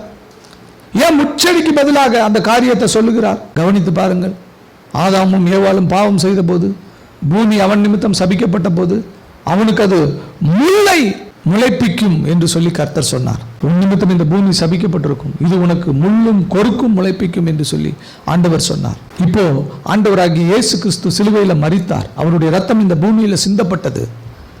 அவருடைய ரத்தம் இந்த பூமியில் சிந்தப்பட்ட போது இந்த சாபம் இந்த பூமியிலிருந்து எடுக்கப்பட்டது. மனிதனின் நிமித்தம் சபிக்கப்பட்ட இந்த பூமி ஆசீர்வாதமாக்கப்பட்டது. ஆசீர்வாதமாக்கப்பட்டது. இந்த பூமி ஆசீர்வாதமாக்கப்பட்டது. சிலுவைக்கு அப்புறம்தான் இந்த பூமி ஆசீர்வாதமாய் மாறினது. சிலுவைக்கு அப்புறம் தான் இந்த பூமியில பல கண்டுபிடிப்புகள், பல முன்னேற்றங்கள். அதுக்கு முன்னாடி வரைக்கும் இன்றைக்கு நாம் அனுபவிக்கிற ஒரு காரியத்தை கூட அது எவ்வளவு பெரிய ராஜாவா இருந்தாலும் அனுபவிச்சதில்லை. சிலுவைக்கு அப்புறம் தான் இந்த பூமியில பல ஆசீர்வாதங்கள், பல கண்டுபிடிப்புகள். தேவன் இந்த பூமியை சிலுவைக்கு அப்புறம், சிலுவையினுடைய ரத்தம், ஆண்டவராகிய இயேசு கிறிஸ்துவினுடைய ரத்தம் இந்த பூமியில சிந்தப்பட்ட பொழுது அந்த சாபம் தொலைந்தது. சாபத்தை எடுத்து போட்டார். இப்ப சொல்றாரு, அந்த முச்செடிக்கு பதிலாக, அந்த சாபத்தினுடைய முச்செடிக்கு பதிலாக தேவதாரு விருட்சம் முளைக்கும் என்று சொன்னார். இந்த தேவதாரு விருட்சத்தை குறித்து நான் உங்களுக்கு சொன்னேன். அது என்ன மரம்? அது எப்படிப்பட்ட மரம்? எவர் கிரீன் ட்ரீ என்று சொன்னேன். எப்பொழுதும் பசுமையாய் இருக்கிறதான மரம் என்று சொன்னேன். எப்பொழுதும் பசுமையாய் இருக்கிற மரம். இப்ப முள்செடி அந்த இடத்துல இருந்துச்சு. அந்த முள்செடி மாறி, அந்த சாபம் மாறி, அது எப்பொழுதும் பசுமையாய் இருக்கிறதான ஒரு தேவதாரு விருட்சம் அந்த இடத்துல இருந்து எழும்புகிறது. அந்த தேவதாரு விருட்சம் எது தெரியுமா? நீங்களும் நானும் தான். இந்த பூமியின் சாபத்தை மாற்றி போடுகிறதற்கு தேவனால் எழுப்பப்பட்டிருக்கிறவர்கள் நாம தான். கிறிஸ்துவனுடைய ரத்தத்தை நாம் சுதந்திரித்துக் கொண்டிருக்கிறோம். கிறிஸ்துவனுடைய ரத்தத்தை நாம் கழுவப்பட்டிருக்கிறோம். கிறிஸ்துவனுடைய ரத்தத்தினால மீட்கப்பட்டிருக்கிறோம். இப்போ என் வாழ்க்கையில சாபம் இருக்கு, என் வாழ்க்கையில வேதனை இருக்கு, என் வாழ்க்கையில துக்கம் இருக்குன்னு நீங்க சொல்லவே கூடாது. நீங்கள் எதற்காக எழுப்பப்பட்டவர்கள் தெரியுமா? அந்த முச்செடிக்கு பதிலாக, அந்த சாபத்திற்கு பதிலாக ஆசீர்வாதத்திற்காக எழுப்பப்பட்டவர்கள். நீங்கள் அந்த ஆசீர்வாதத்திற்காக எழுப்பப்பட்டவர்கள். ராஜாவின் அரண்மனையில வீற்றிருக்கிறதற்காக எழுப்பப்பட்டவர்கள். நீங்க இருக்கிற இடத்துல வெள்ளியும் பொன்னும் அங்கு மிகுதியாய் இருக்கும். பொன்னினால் அலங்காரம் இருக்கும், வெள்ளியினால் அலங்காரம் இருக்கும். நீங்க அந்த இடத்துல வைக்கப்பட்டிருக்கிறீர்கள். நீங்கள் அந்த இடத்துல வைக்கப்பட்டிருக்கிறீர்கள். அருமையான தேவனுடைய ஜனமே, இங்க சொல்லப்பட்டிருக்கிறது, முச்செடிக்கு பதிலாக தேவதாரு விருட்சம் முளைக்கும். அந்த தேவதாரு விருட்சத்துக்கு தண்ணீர் தேவையில்லை. அது உஷ்ணத்தை பார்க்காது. வாசிச்சு பாருங்க.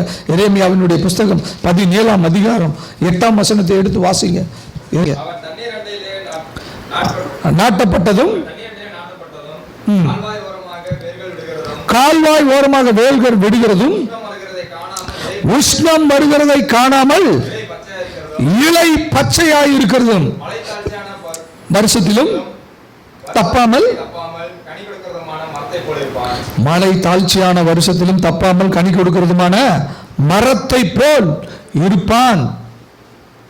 உஷ்ணம் வருகிறதை காணாமல் இலை பச்சையாய் இருக்கிறதான மரம், மழை தாழ்ச்சியான வருஷத்திலும் தப்பாமல் கனி கொடுக்கிறதான மரம். ஒரு வாட்டி பாஸ்டர் பெர்க்மான்ஸை நாங்கள் சந்தித்த பொழுது அவர் என்னை கையை பிடிச்சி இந்த வாக்குத்தத்தத்தை கொடுத்தார். இந்த வசனத்தை சொன்னார், இந்த கையை பிடிச்சி சொன்னார், உஷ்ணம் வருகிறத நீ பார்க்க மாட்டப்பா, அந்த ஹீட் உனக்கு இருக்காதுப்பா, நீ பசுமையாக இருப்பப்பா அப்படின்னார். அந்த வருஷத்துல தான் முதல்ல நான் கோடியை தாண்டினேன்.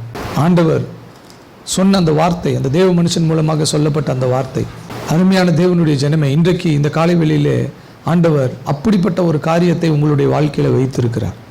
ஏன்னா கர்த்தருடைய பிள்ளைகளை குறித்து அவருக்கு அப்படி ஒரு நோக்கம் இருக்குது. நம்ம தான் இருக்கோம், உலகம் பூரா வியாதியாக இருக்குது, நமக்கும் வியாதி வந்திருக்கு, நம்மளும் கஷ்டத்தில் இருக்கோம், எல்லாம் கடனில் இருக்காங்க, நம்மளும் கடனில் இருக்கோம், நம்மளும் பாடில் இருக்கோம், நம்மளும் வேதனையில் இருக்கோம், நம்மளும் கஷ்டத்தில் இருக்கோம். இது நம்முடைய மனநிலைமைக்குள்ளேயே திலிக்குள்ளேயே சுழண்டு இதுலேருந்து வெளியில் வர முடியாதபடிக்கு நம்ம சிக்குண்டு இருக்கிறோம். ஆனால் கர்த்தர் என்ன சொல்கிறார் தெரியுமா? நீ தேவதாரு விருட்சம், நீ முச்செடிகளுக்கு பதிலாக எழுப்பப்பட்டிருக்கிறவன். முச்செடி சாபம், இந்த பூமியினுடைய சாபத்தை வெளிப்படுத்துகிறதற்கு அடையாளமாக நான் கொடுத்தேன். அந்த சாபத்தை என்னுடைய ரத்தம் இந்த பூமியில சிந்தி மாற்றி போட்டிருக்கிறது. உண்மையில சிந்தி உண்மையில இருக்கிற அந்த சாபத்தை மாற்றி போட்டிருக்கிறது, அந்த பாவத்தை மாற்றி போட்டிருக்கிறது. இப்ப நீ எப்படி எழுப்பப்பட்டிருக்கிறாய் தெரியுமா? தேவதாரு விருட்சத்தை போல எழுப்பப்பட்டிருக்கிறாய். எவர் கிரீன் ட்ரீ, பசுமையாய் இருப்பாய், உஷ்ணம் வருகிறதை நீ காண மாட்டாய் என்று சொல்லி கர்த்தர் உங்களை ஆசீர்வதிக்கிறார். அருமையான தேவனுடைய ஜனமே, கேதுரு மரங்களினுடைய இருப்பு எங்க? அது தாவீதனுடைய அரண்மனையில், அது சாலமோனுடைய அரண்மனையில். சாலமோனும் தாவீதும் விரும்பியதை கேட்டார்கள். தேவதாரு மரங்களை கொடு, கேதுரு மரங்களை கொடு. அவங்களுக்கு அது தெரியாது. அவங்க ஏதோ அதை ஒரு அலங்கார பொருளாக, வாசனை பொருளாக, ஒரு நல்ல ஸ்ட்ராங்கான மரமாக அதை பார்த்தார்கள்.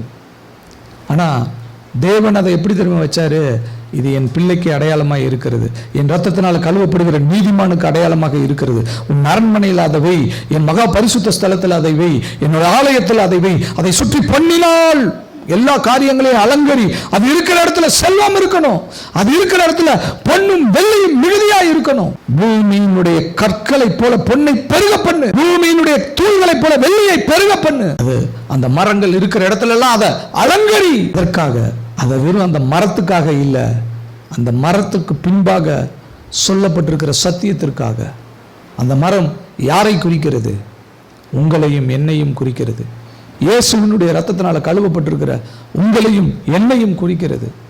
அந்த ஸ்தலம் ஆயத்தமாக்கப்படுகிற ஸ்தலத்தில் அலங்கரிக்க போகிற உங்களையும் என்னையும் அது குறிக்கிறது. நம்முடைய ஆண்டவர் நம்மை ஏதோ ஒரு விசுவாசியா, சாதாரண ஒரு விசுவாசியா அவர் நம்மளை கூப்பிடல. யோவான் 17ஆம் அதிகாரத்தை நீங்க வீட்டில் போய் வாசிச்சு பாருங்க. முதல் அவர் ஜெபம் பண்ணும்போது அவருக்காக ஜெபம் பண்ணுவார், அடுத்தது சீஷர்களுக்காக ஜெபம் பண்ணுவார், அடுத்தது கடைசியா அவருடைய அன்பு. அதை வாசித்து பார்க்கும்போது கண்ணீர் வரும் நமக்கு. ஆண்டவரே, நான் இவர்களுக்காக மட்டும் வேண்டிக்கல, இவர்களுடைய வார்த்தையினால என்னை விசுவாசிக்கிறவர்களுக்காகவும் வேண்டிக் கொள்ளுகிறேன்னு சொல்லிட்டு, அவர்களும் நீர் என்னிலேயும் நான் உம்மிலேயும் இருக்கிறது போல நம்மில் ஒன்றாய் இருக்கும்படி வேண்டிக் கொள்ளுகிறேன் என்று சொல்லி அவர் நமக்காகவும், அதாவது சீஷர்கள் எழுதி வைத்திருக்கிற அந்த சுவிசேஷத்தின் மூலமாக, நற்செய்தியின் மூலமாக விசுவாசிக்கிற நமக்காகவும் அவர் பிதாவின் இடத்துல வேண்டுதல் செய்திருக்கிறார். அந்த வேண்டுதல் எப்படி தெரியுமா? நான் எங்கே இருக்கிறேனோ என்னுடைய மகிமையை அவர்கள் பார்க்கும்படிக்கு அவர்களும் என்னுடனே கூட இருக்க உம்மிடத்தில் வேண்டுதல் செய்கிறேன், விரும்புகிறேன் என்று சொல்லி கர்த்தர் சொல்லுகிறார். அப்போ பிதா குமாரனை எங்கு வைக்கிறாரோ அங்க என்னையும் கொண்டு போய் வைக்கிறார். அதை தான் ஆவிக்குரிய ரகசியமாக அந்த 2 மரத்தின் மூலமாக ஆண்டவர் வெளிப்படுத்தி காண்பிக்கிறார். இது ராஜ அரண்மனையில் தான் இருக்கணும், இது மகா பரிசுத்த ஸ்தலத்துக்கு முன்பாக தான் இது இருக்கணும், இது இருக்கிற இடத்துல எல்லாம் தங்கம் இருக்கணும், வெள்ளி இருக்கணும், தங்கத்தினாலும் வெள்ளியினாலும் அலங்கரிக்கப்பட்டிருக்கணும். அது ராஜாவினுடைய இதயத்தில் விருப்பம் இருக்குது. இன்னொரு ராஜா கிட்ட கேட்கிறான், ஈராம் எனக்கு அதை கொடு. மகனும் கேட்கிறான். பாருங்க, அந்த ஈராமுக்கு நீடித்த ஆயுசு இருந்திருக்குது. தாவீது காலத்திலையும் கொடுத்தான், சாலமோனுடைய காலத்திலையும் கொடுத்தான். சாலமோன் அவனு இந்த மரத்தை எல்லாம் கொடுக்கறதுனால சாலமோன் அவனுக்கு என்ன பரிசு கொடுத்தான் தெரியுமா? நீங்க வீட்டில் போய் வாசிச்சு பாருங்க. கலிலேயா என்கிற அந்த நகரத்தில் 20 நகரங்கள், 20 பட்டணங்கள் அவனுக்கு கொடுத்தானாம் கலிலேயாவில். 20 பட்டணங்களை அவனுக்கு கொடுத்தான் என்று சொல்லி சொல்லப்பட்டிருக்கிறது சாலமோன் ஈராமுக்கு. இப்போ அங்க சொல்லப்பட்டிருக்கிற காரியம் என்ன காரியம்? இதுதான் அந்த காரியம், இதுதான் அதனுடைய ரகசியம்.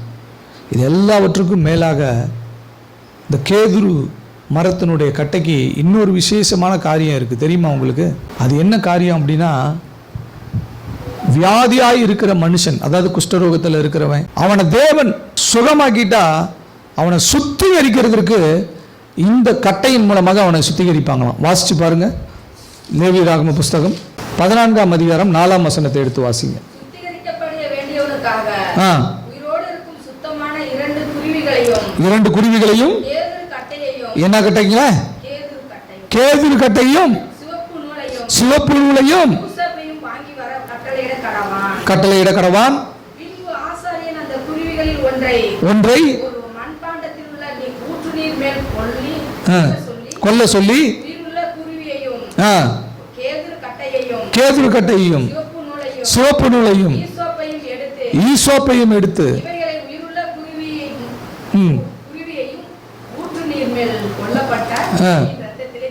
தோய்த்து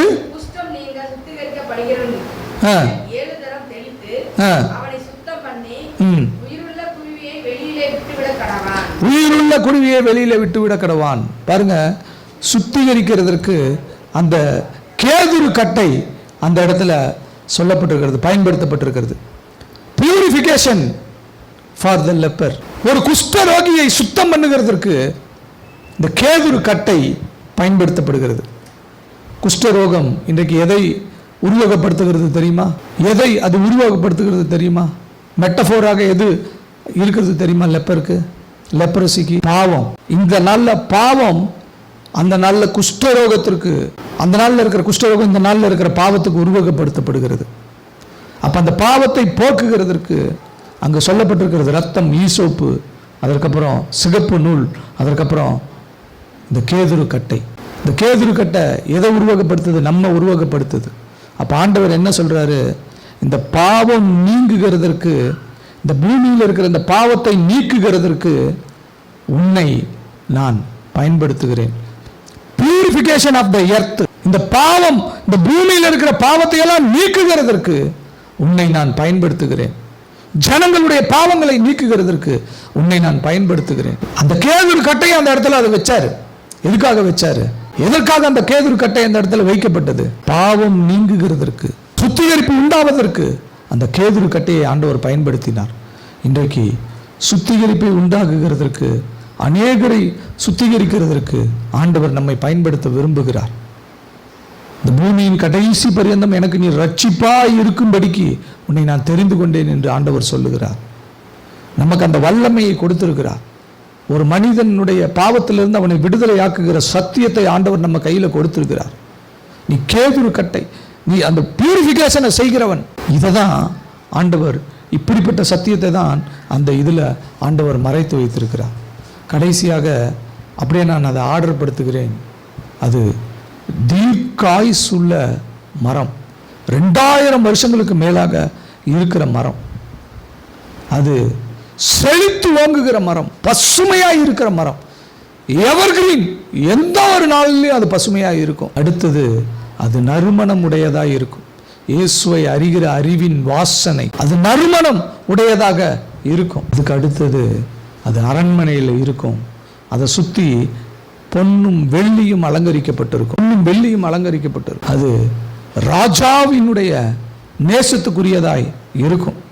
ராஜா அப்படிப்பட்ட மரங்கள் உள்ள வீட்டில் வாசம் பண்ண விரும்புவார். கேதுரு மர வீட்டுகள்ல நான் வாசம் பண்ணுகிறேன், நான் குடியிருக்கிறேன் என்று தாவீது சொன்னான். ராஜா அதை விரும்புவார். இன்றைக்கு இது அப்படியே உங்களுக்கு நீங்க எடுத்துக்கொள்ளுங்கள். நீங்க தீர்க்காயுசு உள்ளவர்களாக இருப்பீர்கள். ஆண்டவர் சொல்றாரு, நான் சாகாமல் பிழைத்திருந்து உம்முடைய அற்புதங்களை, உம்முடைய அதிசயங்களை எல்லாம் நான் சொல்லுவேன்னு தாவீது சொன்னானா. நீங்க தீர்க்காயுசு ஆண்டவர் உங்களுக்கு கட்டளை இடுகிறார். அது மட்டும் இல்லை, நீங்கள் நறுமணம் உடையவர்களாக இருப்பீர்கள். நறுமணம்னா என்ன? இயேசுவை அறிகிற அறிவின் வாசனை உங்களிடத்திலிருந்து வெளிப்படும். ஓங்கி வளருவீங்க. முச்சடிக்கு பதிலாக நீங்கள் எழும்புவீங்க. சாபத்திற்கு பதிலாக நீங்கள் எழும்புவீங்க. அது மட்டும் இல்லை, நீங்கள் ராஜாவினுடைய அரண்மனையில் வைக்கப்படுவீர்கள். ராஜா நீங்க வைக்கப்பட்டிருக்கிற இடத்துல இருக்கிறதை அவர் விரும்புவார். அந்த வாசனையை அவர் விரும்புவார். உங்க அலங்காரத்தை அவர் விரும்புவார். உங்க மேல அவர் நேசமாய் இருப்பார். இந்த ஆசீர்வாதத்தோடு இந்த உன்னத பாடல்கள் 1ஆம் அதிகாரத்தை நான் முடிக்கிறேன். இது ஏதோ ஒரு கவர்ச்சிகரமான வார்த்தைகளால் சொல்லப்பட்ட காரியம் அல்ல. சொல்லப்பட்ட எல்லா காரியத்திற்கும் ஆதாரமான வசனத்தை கொடுத்திருக்கிறேன். நான் எப்படி கேதுரு மரம், நான் எப்படி தேவதாரு விருட்சம், நான் எப்படி எழும்புவேன், நான் எப்படி முளைப்பேன், தேவன் என்னை எதற்காக தெரிந்தெடுத்திருக்கிறார், தேவன் என்னுடைய இருப்பை எதற்காக விரும்புகிறார், எனக்கு அதன் மூலமாக இருக்கிற ஆசீர்வாதங்கள் என்ன, எனக்கு கொடுக்கப்பட்டிருக்கிற காரியங்கள் என்ன, இதெல்லாம் அப்படியே வேதத்தின் மூலமாக உங்களுக்கு நான் அறிவித்திருக்கிறேன். இதில் ஒன்றும் என்னுடைய வார்த்தை இல்லை, என்னுடைய எந்த ஒரு காரியமும் இல்லை. இதெல்லாம் பரிசுத்த ஆவியானவருடைய வார்த்தைகள். ஆசீர்வாதம் அப்படியே உங்களுடைய வாழ்க்கையில் வரும். இதை நீங்கள் விசுவாசிங்கள், நீங்கள் இதை நம்புங்கள். சொல்லுங்க, நான் கேதுரு மரத்தை போல ஓங்கி ஒரு மகா பெரிய விருட்சமாக வளருவேன். நான் ராஜாவின் அரண்மனையில் இருப்பேன். ராஜாவினுடைய நேசத்துக்குரியவனாக நான் இருப்பேன். சாலமோனிலும் பெரியவர், அவருடைய நேசத்துக்குரியவனாக நான் இருப்பேன். அவர் ஆயத்தமாக்கப்படுகிற ஸ்தலத்தை நான் அலங்கரிப்பேன். நறுமணமாய் நான் இருப்பேன். இயேசுவை அறிகிற அறிவின் வாசனை என் மேல இருக்கும். நான் கர்த்தருக்காக நான் இந்த பூமியில ஜீவிப்பேன். சாபமான முள்செடிக்கு அதை அழித்து, அதை மிதித்து போட்டு, அதை ஒன்றுமில்லாமல் ஆக்கி ஒரு ஆசீர்வாதமான விருட்சமாக நான் எழும்புவேன். இதுவரைக்கும் என் வீட்டில் சாபம் இருக்கு, இதுவரைக்கும் என் வீட்டில் தரித்திரியம் இருக்கு, இதுவரைக்கும் என் வீட்டில் எல்லாம் இருக்கு. ஆனால் நான் இன்றைக்கு விசுவாச அறிக்கை எடுக்கிறேன். அந்த சாபமான அந்த முள் செடியை நான் மிதித்து போடுகிறேன். அது இருந்த இடத்துல நான் இப்போ விருட்சமாக, தேவதாரு விருட்சமாக, எவர் கிரீன் ட்ரீயாக நான் என்ன செய்ய போகிறேன்? முளைக்க போகிறேன், எழும்ப போகிறேன் என்று சொல்லி அறிக்கையிடுங்கள், ஜெபியுங்கள். கர்த்தர் உங்களுக்கு பெரிய காரியங்களை செய்வார், பெரிய காரியங்களை செய்வார். தேவன் உங்களோடு கூட இருக்கிறார். தேவன் உங்களை மறந்து போகிறவர் அல்ல. தேவன் உங்களை விட்டு விலகுகிறவர் அல்ல. தேவன் உங்களுக்கு செய்ய விரும்பி இருக்கிற காரியத்தை அப்படியே செய்வார். லீபனோனில் உள்ள கேதுரு மரம், தேவதாரு விருட்சம், விலையேற பெற்ற ராஜா விரும்பினான். அவனுடைய மகன் சாலமோன் விரும்பினான். தாவீதின் சந்ததியில் பிறந்த சாலமோனிலும் பெரியவராய் இருக்கிற ஆண்டவராகிய இயேசு கிறிஸ்து நம்மை விரும்புகிறார். எங்க இருந்தாலும் நம்மளை கொண்டு வரணும்னு அவர் நினைக்கிறார். அவர் இருக்கிற அந்த இடத்துக்கு நாம் மச்சு பாவிக்கப்பட்டவர்களாக, அவர் இருக்கிற அந்த இடத்திற்கு உத்திரங்களாக நம்மை வைக்க விரும்புகிறார்.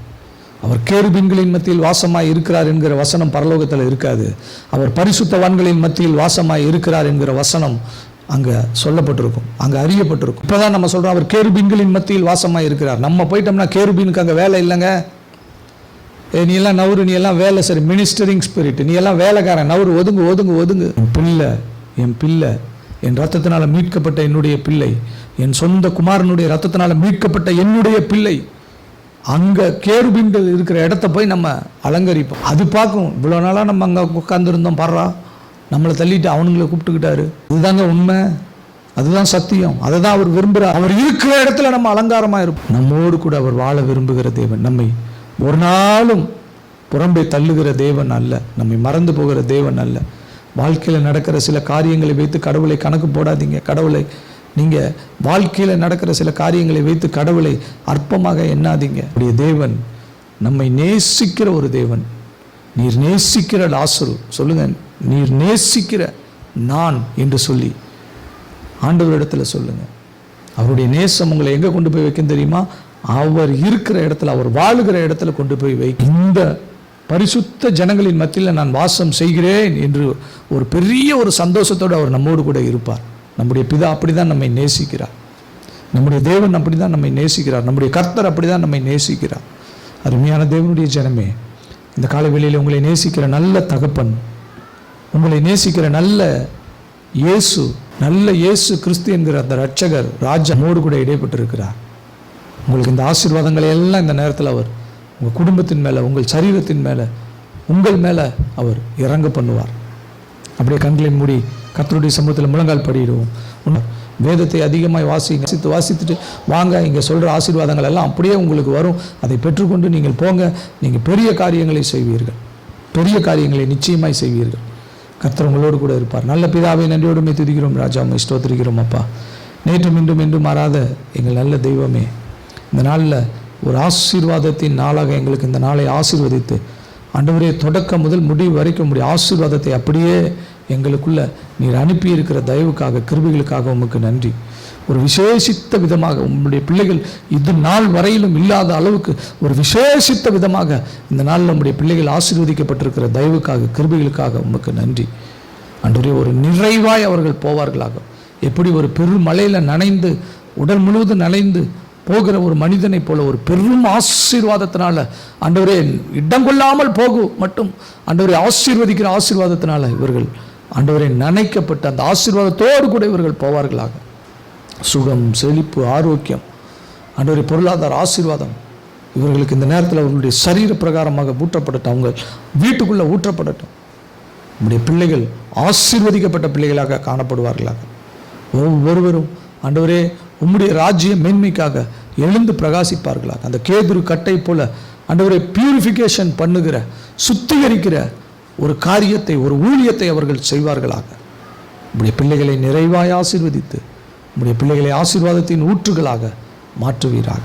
எங்கள் மீட்பெரும் இந்த இரட்சகருமாய் இருக்கிற கர்த்தராகிய இயேசு கிறிஸ்துவின் நாமத்தில் ஜெபம் வேண்டுகிறோம் எங்கள் ஜீவனுள்ள நல்ல தகப்பனே, ஆமென்.